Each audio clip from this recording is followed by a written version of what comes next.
Agora sim. Então, seu Eduardo, para o nosso estudo de hoje, que é o nosso nono estudo, com o tema A Bíblia, o Cristão e os Bens Materiais. Então, a gente vai fazer esse estudo e peço que o senhor possa orar para nós aí, nossa introdução, depois a gente vai conversando aqui o estudo. Perfeito. Oramos. Pai amado que está no céu, obrigado, Senhor, por nos dar mais essa oportunidade de estudar a Tua Palavra, para que nós possamos fazer a Tua vontade, Paizinho. Derrama Teu Santo Espírito por todos que estão online com nós, estamos ou de outra forma que vão assistir esse vídeo, Pai. Que Teu Santo Espírito nos dê entendimento, sabedoria, Pai, para que nós possamos seguir firme na fé, aguardando a volta do nosso Senhor Jesus. Em nome do Teu Santo e amado Filho, eu oro e agradeço, Pai. Amém? E amém, Senhor. Amém. Obrigado, senhor Eduardo. Muito bom poder contar aí com o senhor aí nesses momentos de oração. E agora a gente vai para o estudo, né? Estudo importante que a gente tem aqui, que é sobre a Bíblia, o cristão e os bens materiais.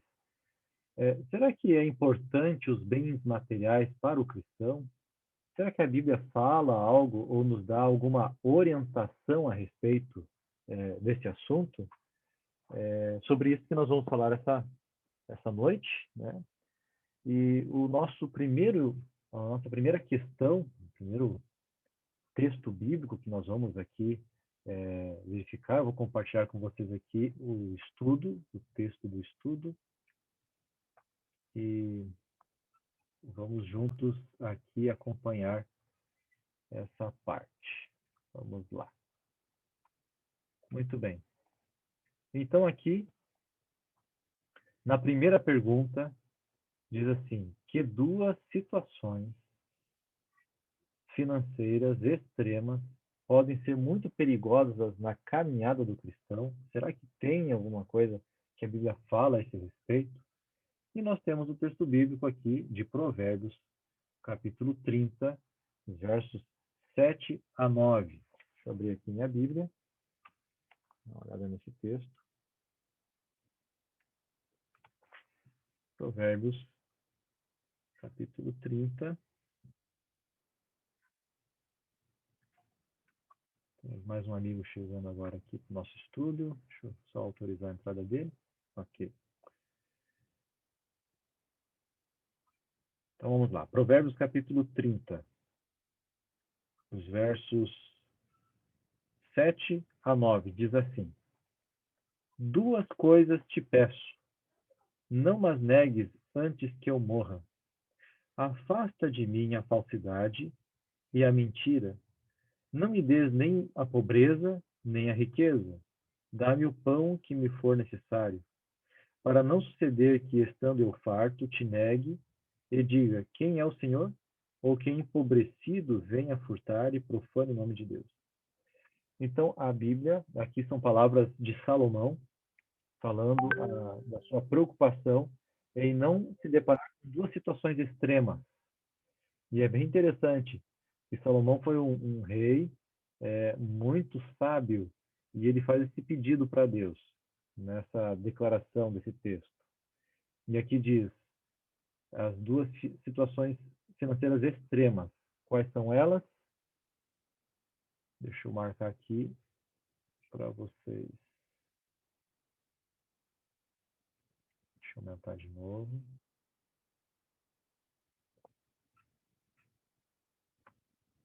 E só aumentar aqui. Agora ficou maior para vocês, né?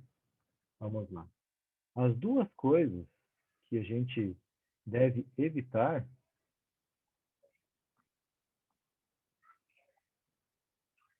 vou colocar para vocês aqui, ó.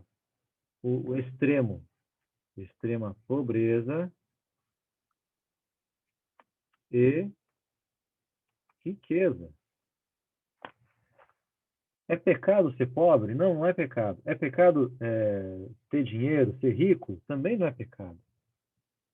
Mas aqui Salomão está falando do extremo.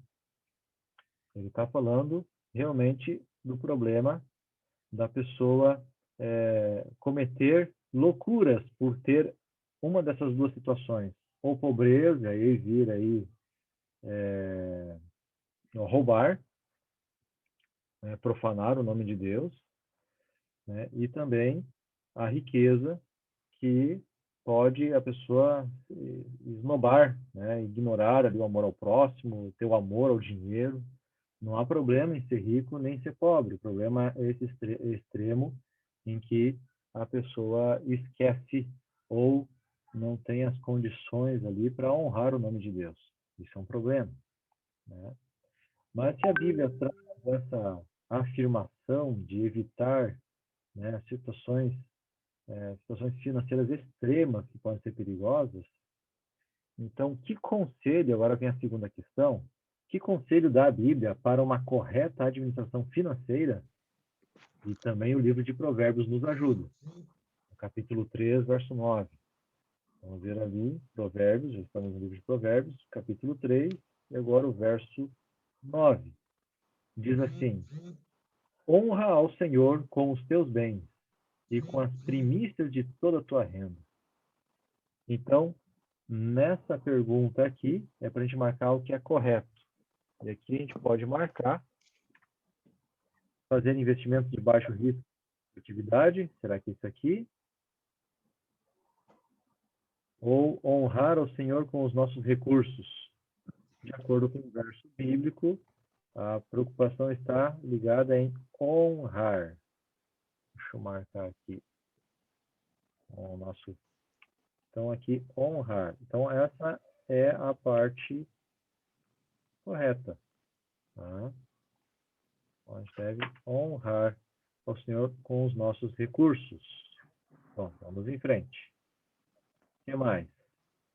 Aqui tem um comentário interessante. Segundo o estudioso Eric Monnier, a Bíblia contém cerca de 500 passagens sobre fé, cerca de 500 sobre oração e 2.500 sobre dinheiro, posses ou bens materiais.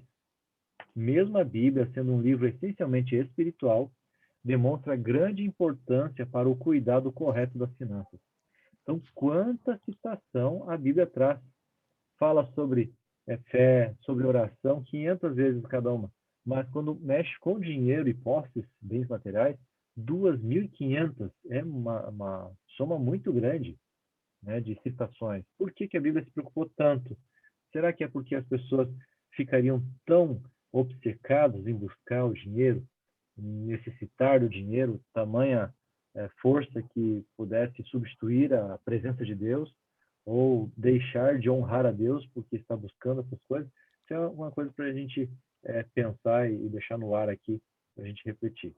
Bom, a terceira questão diz assim, em Mateus capítulo 28, 19 e 20, Jesus confere à sua igreja a missão de pregar o evangelho ao mundo. O que é necessário para cumprir essa missão? Assinale a alternativa correta. E aqui diz assim, oração, consagração, esforço pessoal e coragem. Segundo, influência, credibilidade e recursos financeiros. Ou todas as opções acima. Bom, pela lógica, é necessário oração, é necessário consagração, depender de Deus, tem que ter o nosso esforço, a nossa parte, né, de se dedicar, coragem, né, ousadia para testemunhar. A influência é importante, né, exercermos influência.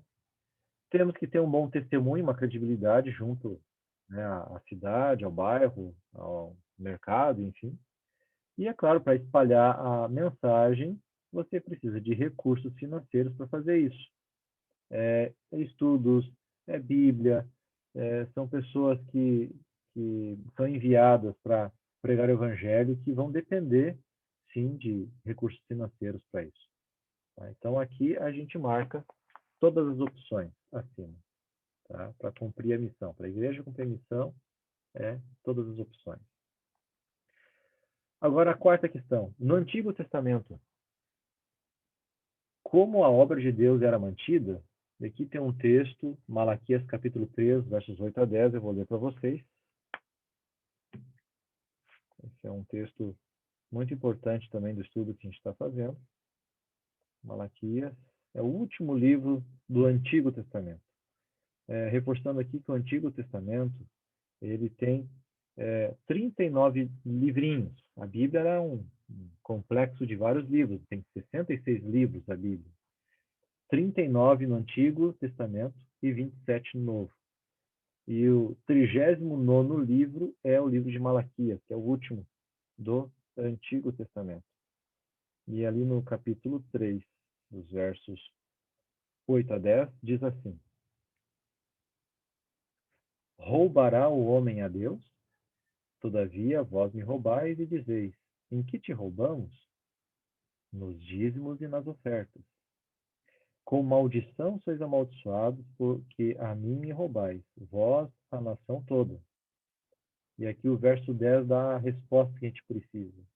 Trazei todos os dízimos à casa do tesouro, para que haja mantimento na minha casa. E provai-me nisso, diz o Senhor dos Exércitos, se eu não vos abrir as janelas do céu e não derramar sobre vós bênção sem medida. Então, o texto está dizendo aqui que a obra era mantida, uma das formas de manutenção dessa obra, vou colocar a resposta aqui para vocês, era através de levar, deixa eu arrumar aqui, vou botar em maiúsculo, levar o dízimo à casa do tesouro. O que era a casa do tesouro? Era no templo, no contexto de Jerusalém. Haviam também sinagogas, outras regiões, mas principalmente no Antigo Testamento, no templo do povo acampado com Moisés e também no templo dos reis ali, havia o santuário e lá era levado. E depois ali os sacerdotes, os levitas, eles administravam esses recursos para atender. Na verdade, isso acabava voltando para o povo no sentido do trabalho, da dedicação do serviço dos sacerdotes e o ritual do santuário, que abençoava toda a nação ali de Israel. Tá? Então, que é interessante. Bom, a quinta questão. O que o Senhor Jesus ensinou sobre a prática de dizimar? Então, Jesus falou também sobre isso, né? Sobre o ato de dizimar. Então, Mateus capítulo 23, ele fala sobre isso. Vamos ver ali o que está escrito. O Evangelho de Mateus, primeiro livro do Novo Testamento, capítulo 23 e o verso 23. Bem fácil de lembrar o texto, né? 23. Diz assim: Ai de vós, escribas e fariseus, hipócritas, porque dais o dízimo da hortelã e do endro e do cominho, e tendes negligenciado os preceitos mais importantes da lei, a justiça, a misericórdia e a fé. Devis, porém, fazer essas coisas sem omitir aquelas. Então, alguns podem até, talvez, questionar que Jesus estivesse criticando o ato de dizimar, mas, na verdade, a essência não está no dizimar, e sim no comportamento ali dos escribas e fariseus. Era uma outra questão. E aí a gente precisa ver se é verdadeiro ou falso. Aqui é que eu vou marcar só o verdadeiro, tá? O que o Senhor Jesus ensinou sobre a prática de dizimar? Devemos ser justos, misericordiosos e fiéis dizimistas. Ou a justiça, a misericórdia e a fé substituem o dízimo. Ou Jesus ensina a omitir ou descontinuar a prática de dizimar. De acordo com o texto, não é isso. De acordo com o texto, o verdadeiro é esse aqui, ó. Devemos ser justos, misericordiosos, mas continuar sendo fiéis dizimistas. Né? Então, Mateus 23 é um texto-chave para a gente compreender isso. Tranquilo? Já passamos da metade do nosso estudo, olha só, coisa boa. Se tiver dúvida, né, pode escrever no nosso chat, né, no nosso chat aqui, ou depois no final a gente também dá o espaço para alguma pergunta. Vamos lá. A quinta questão já foi, né, a sexta questão agora, na verdade. O que o apóstolo Paulo ensinou especificamente sobre as ofertas para a causa de Deus? E aí temos o texto de 2 Coríntios, capítulo 9, verso 7. Vamos dar uma olhada lá. 2 Coríntios, capítulo 9, verso 7. Diz assim: cada um contribua segundo tiver proposto no coração, não com tristeza ou por necessidade, porque Deus ama a quem dá com alegria. Bom, com esse texto, o que a gente aprende com Paulo? E é para a gente marcar o certo. Deus não se agradou de tal prática nos dias do Novo Testamento? Será? Deus ama quem dá com alegria. E a última, a tristeza é uma marca louvável, especialmente na hora de ofertar para a missão. Então, o texto é bem claro, não precisamos enrolar muito aqui. A Bíblia está dizendo que Deus ama quem dá com alegria. Tá? Então, o ato de você ser fiel a Deus nas ofertas, né, é um ato de alegria, você está doando. E veja que agora a gente não está falando do dízimo em si, mas das ofertas, que é diferente do dízimo. A oferta é por gratidão, o dízimo por reconhecimento que Deus é o nosso soberano, é o nosso Senhor. Então, são duas coisas diferentes que a gente pode aprender da Bíblia, e segundo Coríntios está falando sobre ofertas. O que mais? A questão 7. Diz assim: em Mateus capítulo 6, 19 a 21, o que Jesus ensina sobre como colocar o coração nas coisas de Deus? Vamos ver o que está escrito em Mateus capítulo 6. Mateus capítulo 6, os versos 19 e 21. Olha que interessante esse verso. Diz assim: não acumuleis para vós outros tesouros sobre a terra, onde a traça e a ferrugem corroem, onde ladrões escavam e roubam. Mas ajuntai para vós outros tesouros no céu, onde traça nem ferrugem corrói, onde ladrões não escavam nem roubam. O verso 21, porque onde está o teu tesouro, aí estará também o teu coração.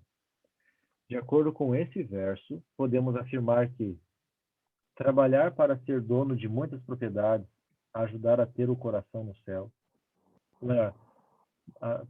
Trabalhar para ser dono de muitas propriedades ajuda a ter o coração no céu. Será que é isso?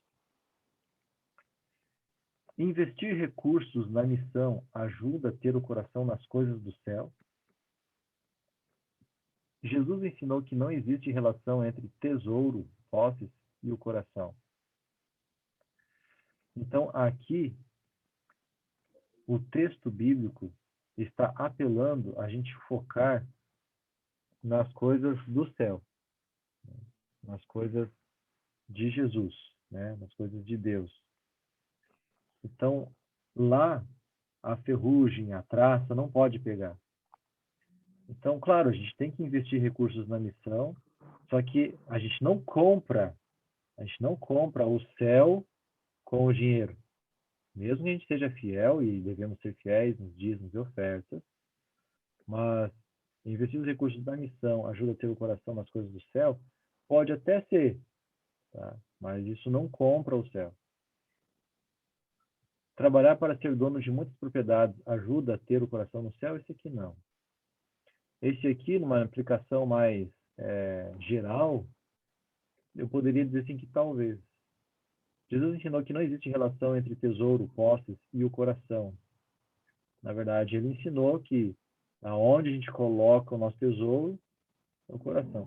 Então, nesse contexto aqui, o mais próximo, né, do certo, vou marcar aqui o verdadeiro, eu vou colocar aqui, ó, o 7, investir recursos na missão, a gente ter o coração nas coisas do céu. Isso é verdade, porque daí não, o nosso coração não fica egoísta só com as coisas para nós, mas você compartilha a mensagem, a salvação para as outras pessoas também com os seus recursos, colocando lá e colocar a sua mente nas coisas de Deus. Veja, talvez nós nunca vamos conseguir ir a um país onde nunca foi ouvido falar o Evangelho, mas a sua fidelidade, os seus recursos financeiros podem ajudar um missionário que foi habilitado para isso, treinado, preparado, estudou para isso, pode possibilitar que ele vá até esse local para pregar o evangelho, né, como um missionário. Eu já tive a oportunidade de passar quase um mês numa missão na África. E o que foi que nos manteve lá? Foram doações das pessoas para a gente conseguir ir até lá e fazer esse trabalho de pregação do evangelho lá. Então, assim acontece com muitos missionários, né, que ficam não só um mês, mas ficam anos, né, no campo de missão pregando o evangelho, por amor a Cristo. Então, essas pessoas, claro, precisam de recursos para chegar até lá. Isso vem através da fidelidade dos dízimos e também das ofertas. Bem? Bom, vamos em frente aqui. Deixa eu baixar mais um pouquinho aqui agora.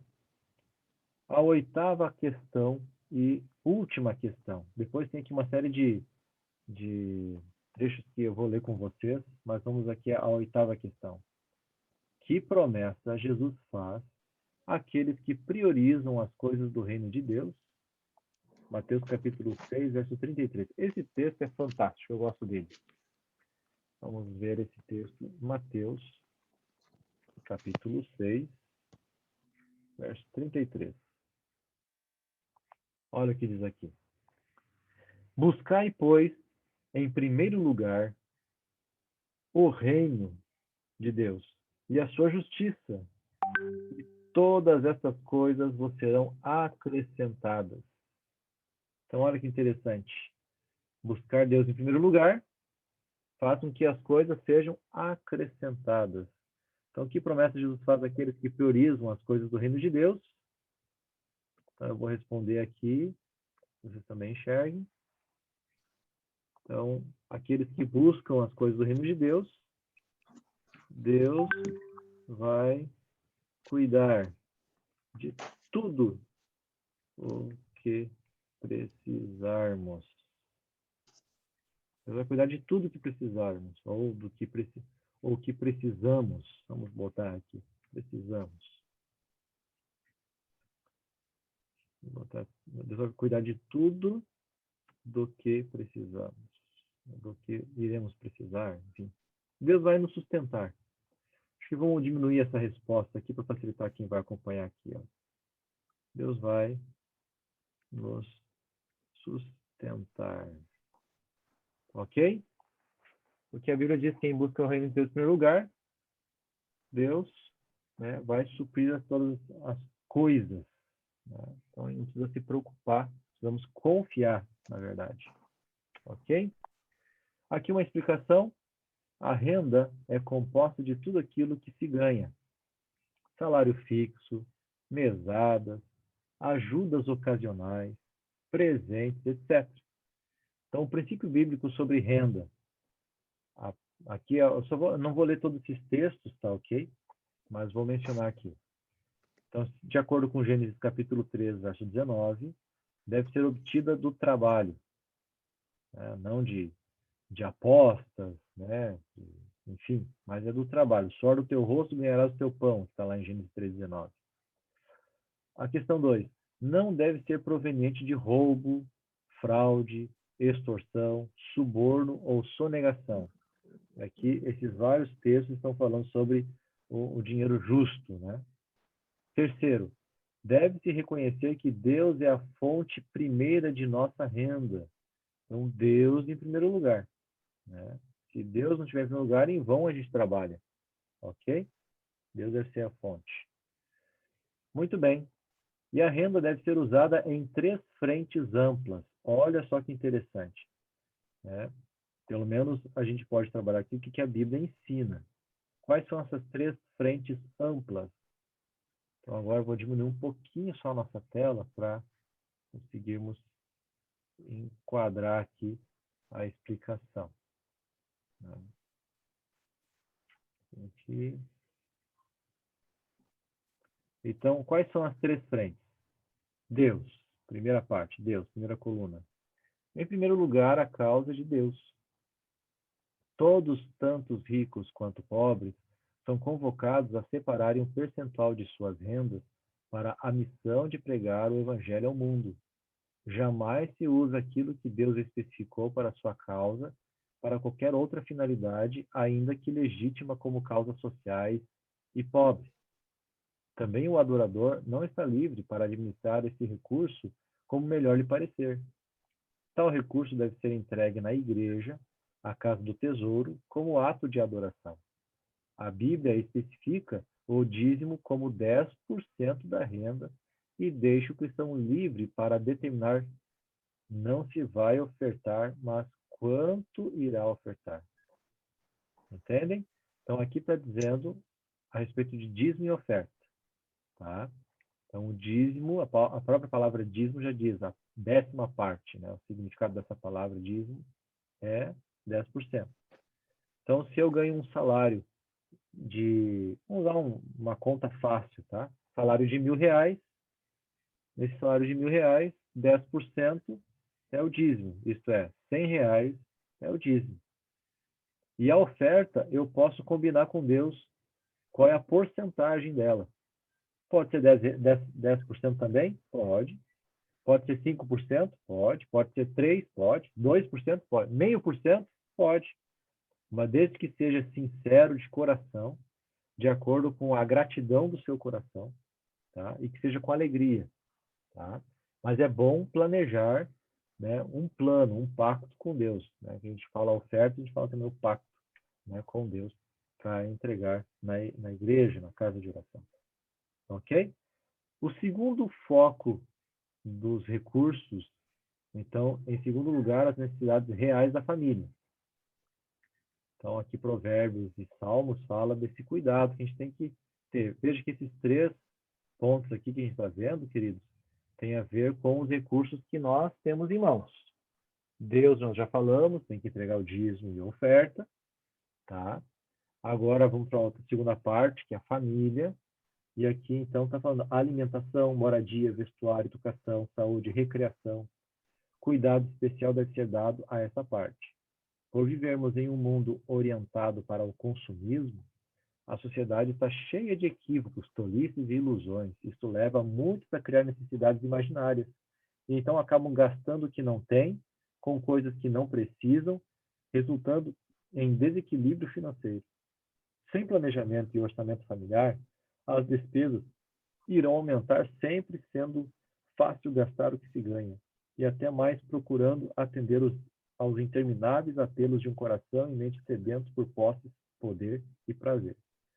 Uma frase até engraçada que eu vi esses tempos aí, você compra o que não precisa com o dinheiro que não tem para mostrar para quem não quer saber, né? Ou para quem não se interessa. Então é bem assim, né? Você compra o que não precisa com o dinheiro que não tem para mostrar para quem não quer ver. Né? Então a gente tem que cuidar, tem que equilibrar isso aí. E olha só que interessante isso aqui, eu vou até dar uma sublinhadinha aqui, ó. Deixa eu puxar aqui meu. Olha, isso aqui chama atenção, ó. Sobre o próximo. Ih, já rabisquei tudo. Vai ficar feio. Deixa eu arrumar. Vamos lá. Vou fazer mais bonitinho aqui. Aqui.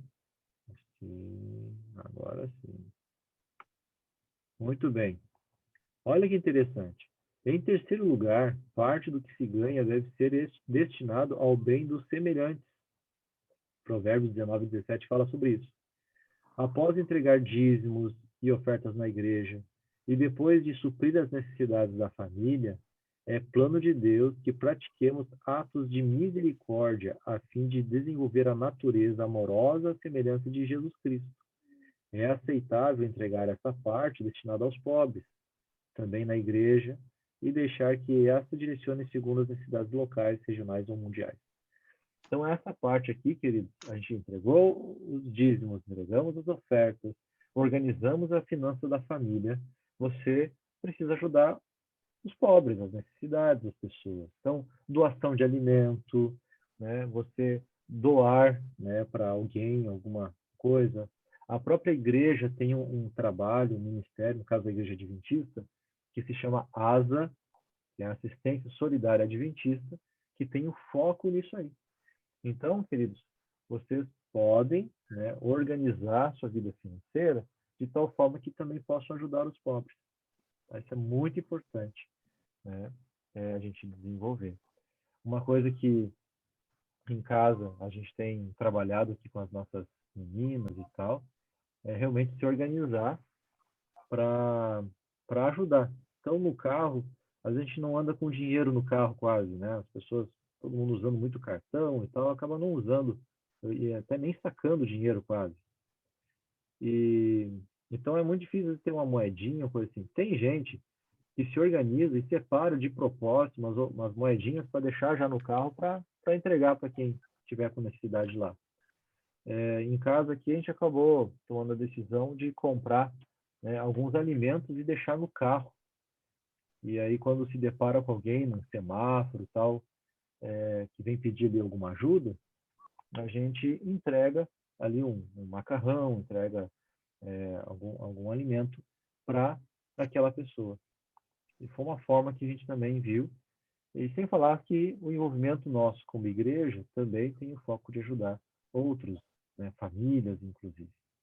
Então, queridos, a terceira parte da questão financeira que Deus nos permite ter envolve a ajuda aos pobres. Resumindo, então, nosso estudo de hoje, nós falamos aqui da importância do dízimo, devemos dizimar, nos organizar, né? Não esperar, porque como é algo que a gente coloca como primeiro a Deus, então a gente não cair nessa tentação de, não, primeiro eu vou quitar a minha casa, vou pagar o meu carro, vou fazer isso, fazer aquilo. Não, Deus tem que estar em primeiro. Então, primeiro você tem que resolver as coisas com Deus, e você vai ver que Deus vai dar aberturas para você resolver outras coisas que você nem imaginaria que você ia conseguir financeiramente, e Deus vai suprindo essa necessidade. Não estou dizendo aqui que você vai ficar rico. Nós não cremos na teologia da prosperidade, como alguns falam. Existe uma prosperidade. A Bíblia fala que quem é fiel pode provar a Deus e pedir se não vai estar cuidando. Só que as bênçãos talvez não são só em dinheiro. É saúde, é um carro que não estraga, é um filho que não fica doente, é um remédio que não precisa comprar, é um negócio da casa que não estraga. Deus te protege de algum calote. Enfim, as bênçãos são variadas. E é pela fé que a gente crê nisso. Bom, nós falamos também a importância, então, do dízimo, né, da gente ser fiel no dízimo, 10% das nossas rendas. Ser fiel nas ofertas, que também faz parte. O livro de Malaquias coloca o dízimo e a oferta no mesmo patamar de importância, com a seguinte diferença. Dízimo é 10% e oferta é você que define com Deus, por gratidão, uma porcentagem. 10%, 5%, 2%, 1%, meio, mas é bom você ter um plano com Deus. Tá? Na verdade, a igreja em si não está preocupada com o dinheiro, pelo menos eu posso falar como igreja adventista. Nossa preocupação está na sua fidelidade com Deus, por ser um ensinamento bíblico, que é o que nós estamos aqui passando com vocês. Ok? Então, se alguém está com uma dificuldade financeira e tal, e não está conseguindo ser fiel no dízimo de oferta, coloca Deus à prova, que ele pede isso, e faça um plano, sim, de fazer essa parte.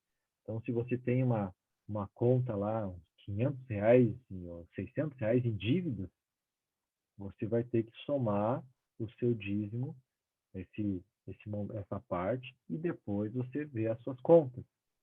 Mas, pastor, que loucura falar isso, porque se a pessoa tem o único dinheirinho que ela tem ali, que sobrou, entre pagar uma conta de luz e entregar, devolver, a gente nem diz pagar, a gente diz devolver, eu tenho que dar aquele dinheiro então para Deus e a conta de luz. Veja, a gente precisa lembrar das promessas bíblicas, que Deus há de suprir as necessidades.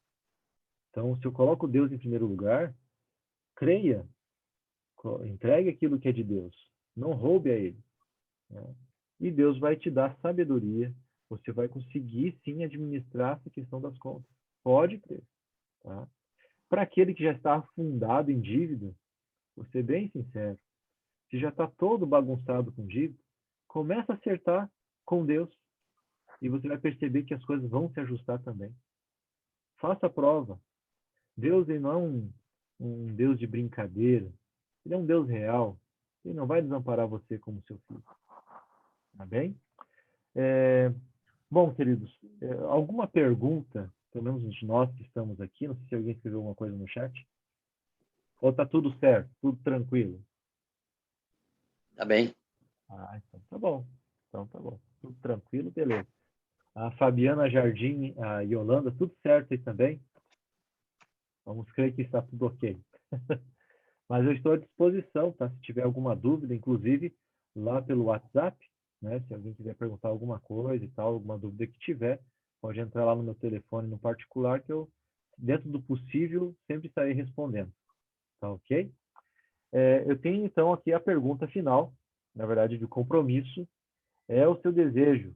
Você decide honrar a Deus com as finanças, utilizando-as conforme a orientação bíblica. Veja, não estou pedindo nada a mais, não estou pedindo chave de carro, não estou pedindo chave de casa, mas eu não posso ignorar o ensinamento bíblico, né, e dizer assim, não, não precisa nada. Né? Não, a Bíblia nos ensina, e aqui o meu objetivo é passar para você, né, o que a Bíblia está orientando e pedindo. Tá, ok? Então, Deus te abençoe nessa decisão de ser fiel ao Senhor. Amém? Eu gostaria de fazer uma oração, né? e, e que Deus seja soberano, né, na sua vida e você tenha a alegria de seguir a orientação que Ele deixou para você. Tá bom? Vamos fazer uma oração? Deus Santo, Pai querido, muito obrigado, Senhor, por nos dar a oportunidade nessa noite de fazermos mais um estudo especial da Tua Palavra. E nesse momento, peço a Tua bênção sobre cada um dos que estão acompanhando esse estudo agora, como também dos nossos amigos que acompanharão e estão agora vendo a gravação também. Que a nossa decisão de ser fiel a Ti possa atingir todo o aspecto da nossa vida. A nossa fidelidade nos dízimos e ofertas possa ser um reflexo da nossa alegria e reconhecimento de que Tu, Senhor, é o nosso Deus e também a salvação que recebemos em Cristo Jesus. Muito obrigado, Pai, por essas bênçãos. Abençoe a decisão que foi aqui tomada. Em nome de Jesus. Amém. Amém. Então tá bom, meus queridos. Mais um estudo completo, né, que a gente fez. O próximo tema também será muito especial, o nosso 10º tema, que é o estilo de vida. E vai ser uma bênção esse estudo para orientar, conduzir. E Deus abençoe cada um. Um grande abraço. Amém. Valeu. Obrigado por tudo. Amém.